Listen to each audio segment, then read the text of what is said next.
Les chips, mais c'est tellement cool, tellement convivial, entre amis, avec ses potes, l'été. Sympa, non? Mais est-ce que tu as idée de combien de morceaux de sucre il y a dans un paquet comme ça?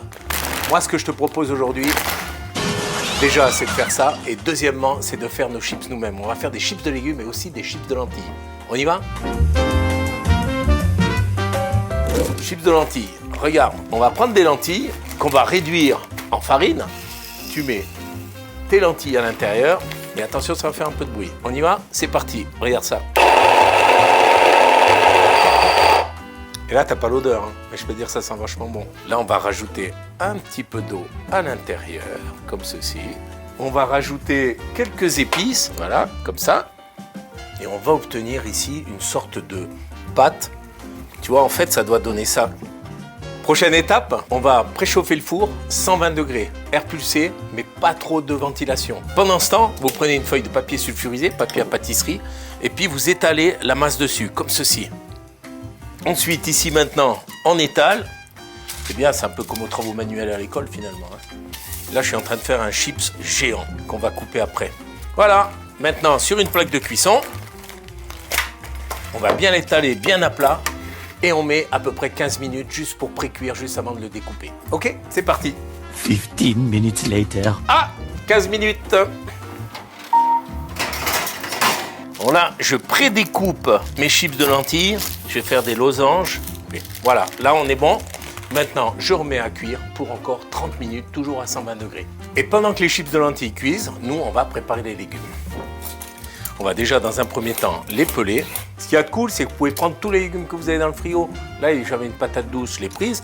Il y a du pané, il y a de la carotte, des courgettes, ce que vous avez envie. Puis alors, vous pouvez prendre n'importe quel légume, toujours de saison et local, un légume que vous pourrez prendre suivant votre imagination.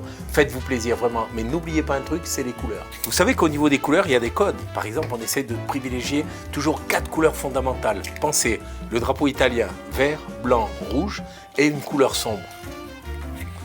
Ah oui, puis la betterave rouge, faites-la toujours à part des autres, hein, parce que sinon, ça va vous colorer tous les autres aliments. Il suffit simplement qu'ils rentrent en contact. Pour le chou, pensez à retirer la partie centrale, qui est quand même assez dure à manger. Et puis ici, on va la couper en 4. Comme ça, on aura des belles chips de chou frisé. Alors maintenant, on va passer à la coupe des légumes. Vous pouvez couper ça au couteau si vous êtes vachement balèze. Sinon, ce que vous pouvez faire, c'est utiliser une mandoline. Alors, c'est pas une mandoline pour jouer de la guitare, hein. On est d'accord, c'est une mandoline pour couper les légumes très très fins.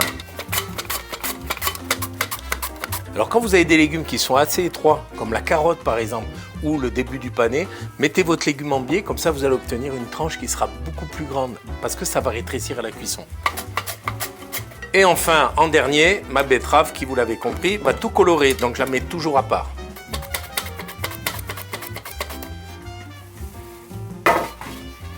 Et là maintenant, c'est du bonheur à l'état pur. C'est tellement bon, ça a du goût. Les lentilles, ça a du goût. C'est vachement bon.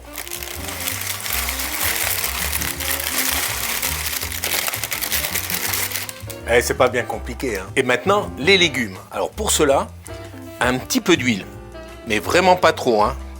Ici, le sel, un peu d'épices qui vont bien. Toujours ces épices, vous savez qu'on a dans les cuisines, qu'on ne sait pas quoi faire avec. Ben voilà, là on les utilise. Un peu de poivre. Et maintenant, je vais mélanger mes légumes, histoire que chacun puisse prendre un petit peu de l'assaisonnement. Il faut faire attention parce que comme on a les différentes couches qui se sont collées les unes contre les autres, il faut essayer de les séparer. Quand c'est fait, on va commencer à dresser. Alors moi, je vous propose de faire une rangée de chaque pour chaque plaque. Comme ça, on est sûr d'avoir un cocktail avec différentes couleurs.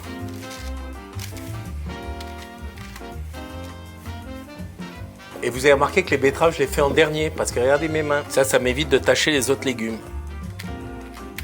Voilà, et maintenant on va mettre ça au four à 190 degrés, sans ventilation, sinon vos chips vont apprendre à voler, hein, pendant environ 15-20 minutes. Mais attention, il faut contrôler parce que ça dépend des fours, ça dépend aussi de la teneur en humidité de nos légumes. Et si on peut, on ouvre de temps en temps le four pour faire sortir l'humidité.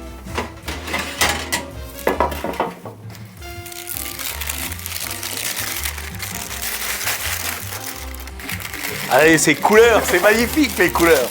Et vous allez voir les goûts, hein. Enfin non, vous n'allez pas voir, vous êtes devant votre écran. Et voilà. Et maintenant, il n'y a plus qu'à mélanger délicatement. Et ben voilà, vous voyez, ça m'a pas pris plus de temps que ça. Et puis franchement, il y a des couleurs, c'est croustillant, c'est original. Et que la fête commence.